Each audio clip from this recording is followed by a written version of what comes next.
Hello and welcome to a brand new video. Today we will be talking about who is the best Spider-Man, ranking from worst to best. We will also account the animated series of Spider-Man and the voice actors in it. This will be our list, so be sure to comment yours below. We would love to see it. So let's go into it.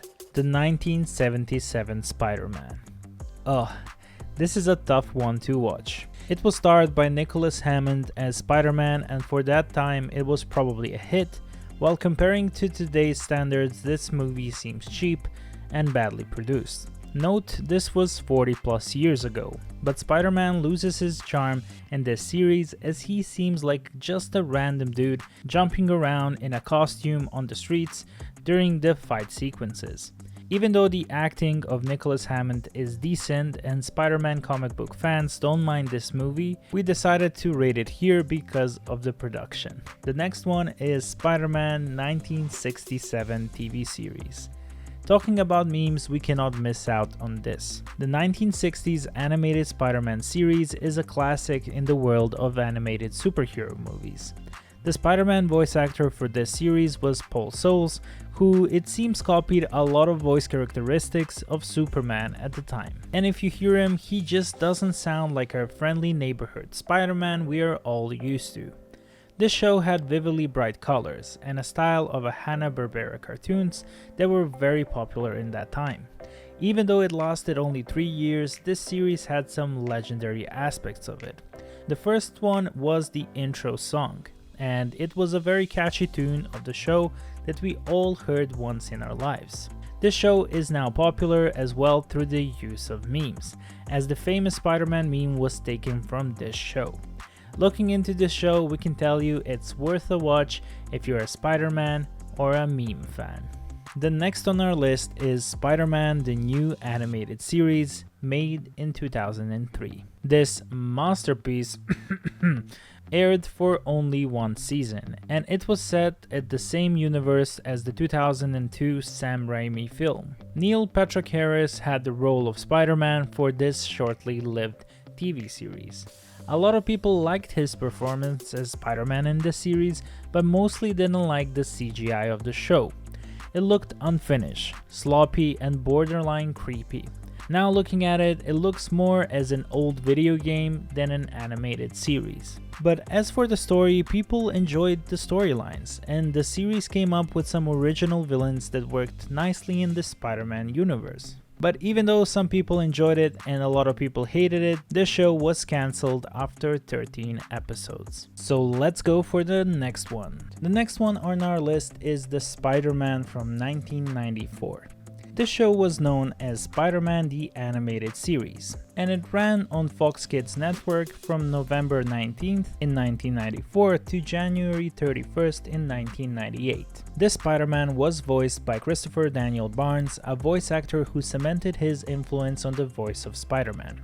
Listening to his voice at the time, we can see the origins of the Spider-Man voice.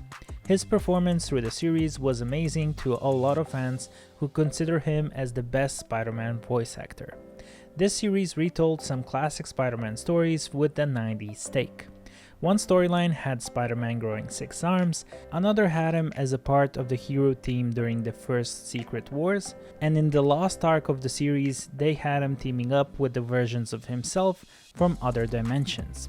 This show had an amazing run, with a lot of fans considering it one of the best Spider-Man cartoons. Next one we have is the Spectacular Spiderman from 2008.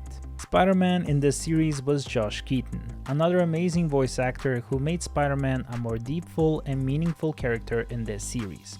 Despite the legal troubles and cancellation, the series has received widespread universal acclaim from both critics and fans, with much of the praise being aimed at the faithfulness and fidelity to the classic Spider-Man comics and the fresh, unique, yet faithful reimagining of classic Spider-Man concepts and themes, the unique art style, character designs, voice acting, writing, and many more. The Spectacular Spiderman had the balance of a comedy, drama, action, and the exploration of surprisingly mature themes and the realistic insight into the characters' inner struggles. Many have praised the series as being arguably the best adaptation of Spider-Man to date. Now that we passed a lot of the animated series, we are finally at the movies. The next one we have is Tobey Maguire as Peter Parker in the Spider-Man Trilogy. The most classic Spider-Man movies were the Spider-Man Trilogy movies that were released during the 2000s.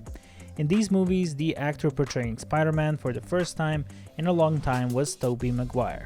He was the original big screen Spider-Man that a lot of people, including me, associate when anyone mentions Spider-Man. Maguire embodied almost everything Peter Parker is about.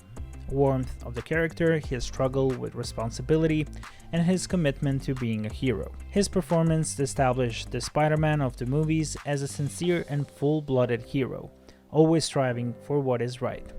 The only thing that he was lacking to fulfill the role of the comic book hero was the humor. The film received positive reviews from audience and critics who praised the director and the other crew members. This Spider-Man is credited for redefining the modern superhero genre as well as the summer blockbuster. Next one we have on our list is the Amazing Spiderman. The role of Spider-Man was portrayed by Andrew Garfield, which a lot of people didn't like as the new Spider-Man, due to the lack of the typical nerdish look that Spider-Man had, and there were big talks that this film will be a bust. Fortunately for him, the public liked his performance and this movie was a box office hit.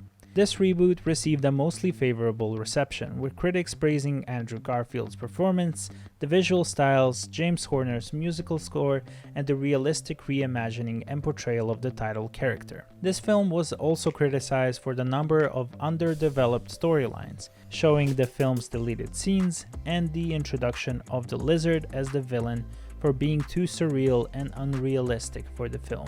And now we are at the last two on our list. Spider-Man Into the Spider-Verse is a 2018 American computer animated superhero film featuring Miles Morales, incarnation of the Marvel Comics character Spider-Man.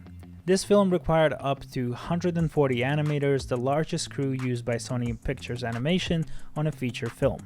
The film was dedicated to the memories of the creators of Spider-Man, Stan Lee and Steve Ditko, who both died in 2018. Shameik Moore was the actor acting as Miles Morales or Spider-Man, giving Spider-Man a new look that was long due.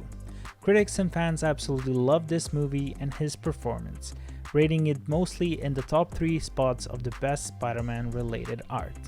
And the best Spider-Man portrayal of all time goes to the 1978 Japanese Spiderman.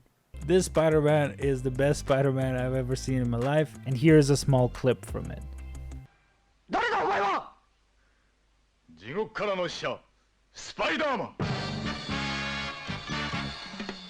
父とガリアの復讐を俺が果たす Alright, all joking aside, the Japanese Spider-Man is a must-watch. The last on our list and the best portrayal of Spider-Man goes to Spider-Man Far From Home. There is a new era in the Spider-Man franchise, and it's on the back of the phenomenal actor Tom Holland, who has the balance of the humor, warmth, and passion for saving lives. Far From Home offers a bizarre new story for the Peter Parker character, taking him and his buddies outside of New York City and putting them in Europe. The Spider-Man Far From Home has a lot of twists and turns, and most of them were unexpected to the viewers. The main villain is done in a way like never before, using new modern age of social media and self-image and using it as a weapon. The film received positive reviews for its humor, visual effects, and performances, particularly those of Holland and Gyllenhaal. It grossed over $1.1 billion worldwide, making it the first Spider-Man film to pass the $1 billion mark. A third film is scheduled for release on December 17, 2021. So how do you guys like our list? Be sure to let us know down in the comments which of these movies and animated series is your favorite. We wish you a good day, and be sure to check out some of our other videos as well.